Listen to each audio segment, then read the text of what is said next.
Alors j'espère que vous allez bien, ça ne va pas, ça va aller. Alors bienvenue dans un nouvel épisode d'En roue libre. Alors aujourd'hui je pense que c'est une conversation qui ne va pas vraiment plaire. Donc je suis vraiment désolée, mais pas vraiment désolée, mais pas vraiment désolée en soi. Tout simplement parce que je sais que ça n'ira pas dans le sens de l'opinion du public. Moi ce que j'entends souvent et que je vois souvent circuler et d'ailleurs c'est pour ça aujourd'hui que je décide d'en parler, c'est les hommes mais aussi les femmes qui ont ce même discours. Et ça, c'est bizarre parce qu'en général, c'est soit les hommes ils disent ça et puis les femmes viennent, soit les femmes disent quelque chose et puis les hommes viennent. Mais là, j'ai l'impression que les deux sont d'accord et donc je sais pas trop, je sais plus trop où me positionner. Donc je disais en gros ce que j'entends et que je vois souvent, que ce soit sur les réseaux ou même en personne, j'aimerais bien que ma femme soit ma paix. Si vous avez pu le remarquer, c'est des choses qui sortent souvent de la bouche d'hommes et pas vraiment de la bouche des femmes. Et c'est pour ça que je m'y suis intéressée. Moi, dès que j'entends ça, ça titille, ça me gratte de l'intérieur, mais je ne dis rien. Ils vont souvent tenir ce même discours avec peu importe quelle femme avec qui ils décident d'aller en date. Quand savoir quand c'est réellement toxique? Encore une fois, je suis pas du tout psychologue ni quoi que ce soit, hein, mais je dirais qu'il y a des petits trucs un peu qui trahissent. Quand vous discutez avec une personne, essayez toujours de creuser un petit peu plus. Qu'est-ce que tu veux dire par là? Les paroles qu'elle va sortir, je vous jure, elles sont très révélatrices de la personne qu'elle est. Qui est-ce que vous avez en face de vous? Est-ce que c'est une personne qui est émotionnellement mature pour se permettre de dire ça, ou est-ce que justement c'est une personne qui est pas vraiment là et c'est pour ça qu'elle dit ça? Et c'est ça que vous devez pouvoir déceler.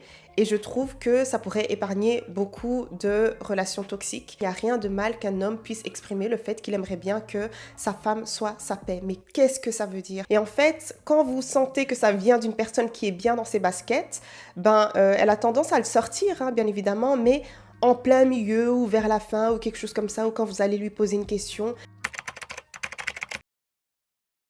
En général, quand il demande ça, ça veut vraiment dire que quand je ferai quelque chose qui va te déranger, quand je ferai quelque chose en fait que je ne suis pas censée faire, j'aimerais que tu te taises. Et pour moi, ça ce n'est pas déranger ta paix, mais c'est littéralement déranger tes traumas. Et si tu ne sais pas faire face à tes traumas, en fait, on n'évoluera pas et à ce moment-là, on n'a rien à faire ensemble, tu vois. En fait, j'ai l'impression que ce qu'ils veulent réellement dire au final, c'est que j'aimerais que ma femme n'ait pas d'opinion. Genre, c'est mon avis. Vous savez ce que je viens de dire là, d'ailleurs, c'est très problématique. Si vous voulez en faire une petite expérience, faites-le. Ramenez un homme devant cette vidéo-là et faisez replay en fait sur ce que je viens de dire. S'il vous plaît, faites-en l'expérience. Il vous dira que je suis tout simplement féministe et c'est ça qui me dérange. Ça, c'est vraiment mon plus grand combat. Moi, ce que je trouve d'un petit peu dérangeant, dénigrant et un petit peu quand même rabaissant, quand tu as une opinion qui ne va pas vraiment dans leur sens, où je ne suis pas d'accord ou que je décide d'exprimer tout simplement ma position, à chaque fois on va me qualifier de féministe et de je ne sais quoi et que vous les femmes, le fait d'être une femme ne fait pas forcément de moi une personne qui est féministe. Moi ça me dérange parce que c'est comme pour dire que j'avais déjà choisi mon camp et que au final je prends une certaine position uniquement parce qu'il s'agit de mon genre, uniquement parce que je suis moi-même une femme. Après oui, je suis une femme, je vis une expérience de femme, donc bien sûr que peut-être mon discours peut être un petit peu biaisé hein, en fonction des expériences que j'aurais eues et vécues, mais au final, j'essaye chaque fois de me ranger du côté de ce que je pense être juste. Donc ça veut dire que je peux très bien prendre la défense d'un homme comme je peux très bien prendre la défense d'une femme. Donc voilà, à partir du moment où vous exprimez votre opinion et que l'homme que vous avez en face de vous vous décrit comme étant une féministe ou quoi, c'est juste qu'il n'a plus rien à dire en fait au-dessus de ce que vous avez dit. Et ça, vous savez très bien que c'est une personne qui n'est pas encore arrivé émotionnellement parlant et qui n'a pas encore cette maturité émotionnelle tout simplement. En tout cas, moi, c'est comme ça que que je catégorise, on va dire, ce genre de réponse. Mais le problème, justement, et c'est pour ça que j'en parle, c'est que beaucoup de femmes rentrent dans ce narratif-là. Avec moi, t'auras la paix, je suis chill comme personne, je suis... Non, en fait, non. Genre, en tant qu'être humain, même pas en tant que femme, vous avez besoin d'être avec une personne qui va vous permettre d'évoluer. Donc, ça veut dire qu'il y aura des frictions. Ça veut dire que non, vous ne serez pas la paix de la personne. Vous serez la paix de la personne, mais vous ne serez pas la paix de la personne. Il y a une nuance dans ce que je viens de dire, parce qu'il s'agit au final de ne plus vouloir juste les papillons dans le ventre en fait. Après les papillons, la vraie vie va débarquer et lui quand il va voir que tu ne seras plus ta paix, ça sera terminé. Pour moi c'est trop important, je vous jure, j'ai eu cette conversation avec plusieurs personnes et à chaque fois je reste figée ou j'essaye d'expliquer ce que je veux expliquer à la personne et la personne ne comprend pas et je me dis en vérité, je pense que la personne n'est pas encore arrivée à cet endroit-là émotionnellement et c'est ok parce qu'elle va apprendre à son propre rythme et elle va peut-être vivre certaines situations et elle comprendra en fait. Parce que je sais que ça fait très joli de devoir dire en tant que femme, ouais, bah moi, je serai la paix de mon homme.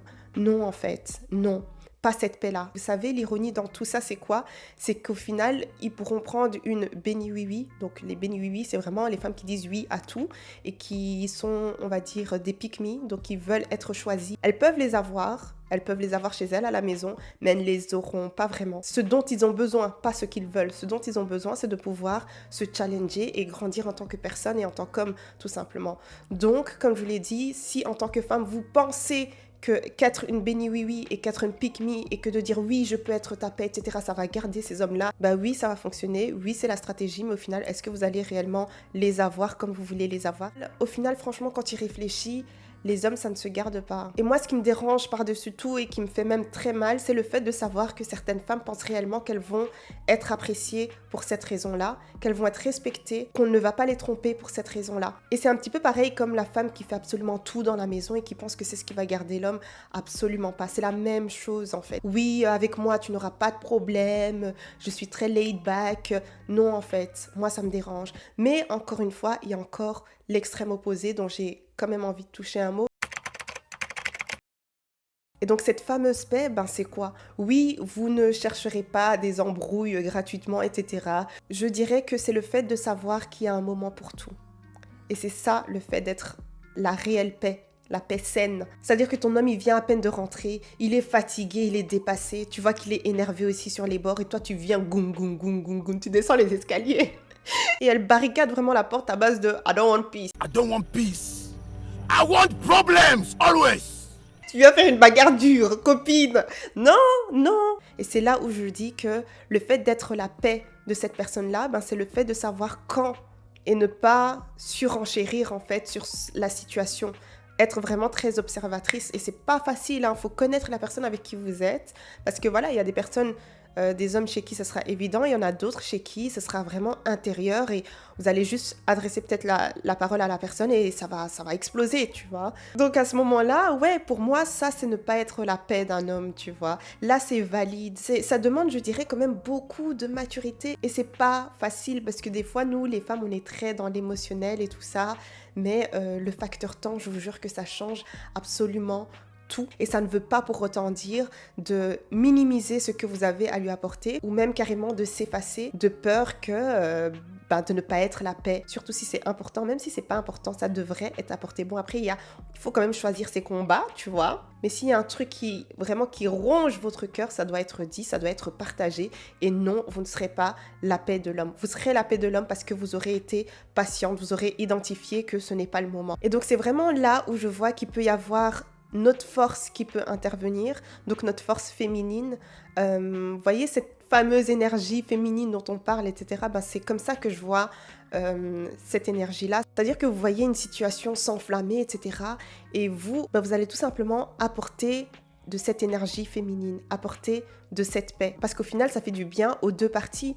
Mais si maintenant vous êtes là en mode bagarre, vous allez surenchérir, et puis ça sera n'importe quoi et vous allez tous agir d'un endroit très toxique et d'un endroit de trauma, très défensif, etc. Et il n'y a rien de bon qui sort de ces endroits-là. Mais ce n'est pas non plus l'autre extrême qui est de dire oui, je suis ta paix et ce que j'ai à dire n'est pas valide. Et quand j'y réfléchis, je trouve ça vraiment logique. C'est-à-dire qu'il faut une personne qui soit différente chaque fois de l'autre. Ça doit être une sorte encore une fois, de dualité, tu vois. Yin-yang, la pluie, le soleil.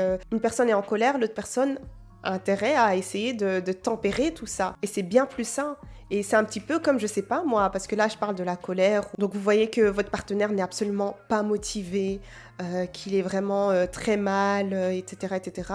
Vous avez intérêt à jouer un certain rôle pour essayer d'avoir cet équilibre-là. Et je vous promets que votre énergie, en fait, va changer l'énergie de l'autre personne. Et vous verrez que l'énergie de l'autre personne va venir réellement changer votre énergie à vous, au final. Donc voilà, là, j'essaye vraiment de rentrer dans ma manière de voir le fait d'être la paix de son partenaire ou de sa partenaire. Mais aussi, je dirais que le fait d'être la paix de son partenaire, ça pourrait aussi résider dans le fait de ne pas exiger de réponse tout de suite. Et ça, je pense que je vous en ai déjà parlé, je pense. Des fois, on ne fonctionne pas du tout de la même manière avec les hommes. Les hommes, ils vont peut-être vouloir réellement cogiter, réellement rentrer. Nous, en tant que femmes, on a cette facilité à devoir faire ça, mais eux, pas vraiment. Il y en a, ils ont réellement pas de réponse, ils ont besoin de temps, tu vois. Et donc, le fait d'être la paix de la personne peut résider aussi à cet endroit-là. Et ce qui est toxique et le fait de ne pas être la paix de la personne, c'est tout simplement le fait d'exiger une réponse sur le moment. Voilà, là je vous donne des exemples, vraiment j'essaye de vous convaincre parce que je n'en peux plus de devoir chaque fois se minimiser et se renfermer sur soi-même en tant que femme et de ne pas oser dire les choses par peur de je ne sais quoi, de l'abandon ou par peur de ne plus être cette fameuse paix que mon homme veut en vérité. J'allais dire vraiment un terme, vraiment en vérité, on est fatigué.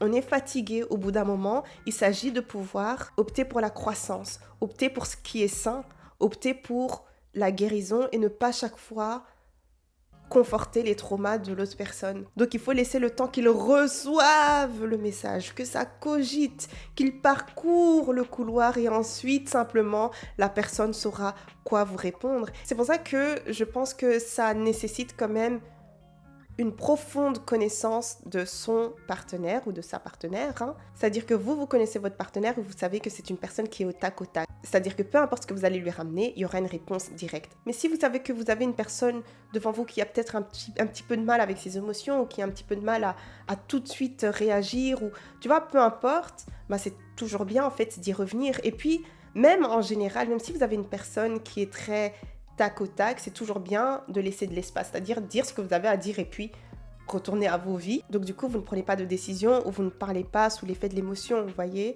Donc ça vous laisse chaque fois ce temps-là de tempérer un petit peu, vous qui avez partagé votre désarroi, et l'autre personne de recevoir aussi ça, parce que la personne, elle vient de recevoir une critique, tu vois. Parce que les personnes tac au tac, des fois, ça peut piquer fort. Après, il y a aussi cette catégorie de personnes, ok. Je suis dépassée les gars, j'ai hyper chaud.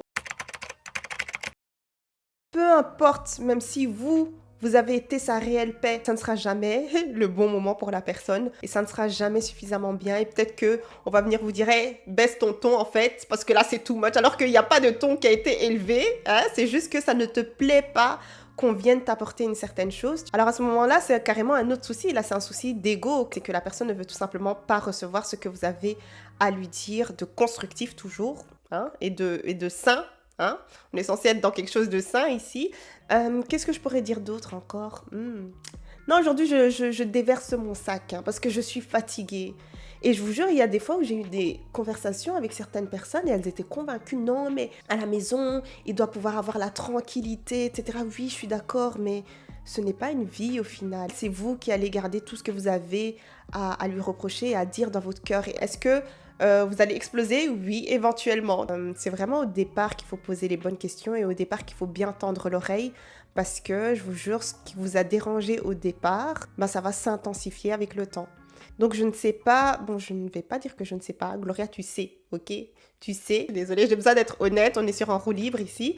Je sais que ça vient d'un endroit où vous voulez absolument être choisi, vous voulez absolument être bien vu par l'autre personne que vous voulez absolument, parce que l'autre personne a l'air peut-être, je sais pas, physiquement, il est vraiment, c'est votre type, etc., etc. Donc vous voulez absolument l'avoir. Mais je vous promets que ce sont des conversations auxquelles il faut faire super attention. En fait, j'en ai juste marre de voir ce fameux je veux que ma femme soit ma paix. C'est souvent une phrase qui sort de la bouche de fuck boy. J'ai dit ce que j'ai dit. Tu veux juste continuer avec tes traumas. Tu veux juste ne pas être dérangé pour les conneries que tu fais. Tu veux juste ne pas rendre des comptes. En fait, ce que tu devrais dire, je pense, c'est j'aimerais que ma femme puisse me cerner, puisse comprendre quand elle peut m'amener certaines choses. Et donc, bien sûr, ça, c'est une communication à avoir en amont. Mais à partir du moment où je fais part de cette chose-là à ma partenaire, j'aimerais bien que... Tu vois, tout ça là, oui, il faut élaborer. Après, il faut pas venir attaquer les gens, c'est pas ce que j'ai dit, hein. Sinon, vous allez passer à côté de choses aussi. Laissez les gens s'exprimer. Vous pouvez exprimer votre point et échanger sans pour autant être agressive, parce que justement, quand vous essayez de faire un certain point et exprimer votre opinion en étant très rentre-dedans, très agressive, ben, on va vous catégoriser de féministe. Et c'est pas le bon féminisme, hein. Alors que non, vous essayez juste de partager votre opinion, d'exprimer ce que vous ressentez, d'exprimer vos valeurs et tout ça. C'est ça que je dis, justement, que je déteste quand on me catégorise de personnes féministes, quand j'essaye de partager mon point. Est-ce que ça aurait été pareil si j'étais un homme et que je partageais le même point? Absolument pas. Donc je ne vois pas pourquoi est-ce qu'on devrait me catégoriser de féministe, et surtout de féministe, mais de manière péjorative, ok? Parce que ce n'est jamais un compliment quand un homme vous dit que vous êtes féministe. Franchement, si vous voulez absolument me catégoriser quelque part, absolument me donner une étiquette, ben donnez-moi cette étiquette d'humaniste, parce que c'est ce que je suis réellement. Mon avis n'est pas... influencée par mon genre. J'essaye, parce qu'encore une fois, je reste une femme et j'ai une expérience de femme. J'essaye de rester neutre. Même dans la vidéo, c'est quoi encore, l'idolâtrie de la femme au foyer ou quelque chose comme ça, je pense. Je n'hésite pas à taper sur les doigts des femmes. J'exprime mon point. Et quand il s'agira d'hommes, ben, j'exprimerai aussi mon point. Quand il s'agira aussi d'un humour. Et je ne veux pas non plus cette étiquette de moralisatrice. Je sais pas, hein, peut-être qu'il y a des gens qui peuvent penser genre elle se permet trop de...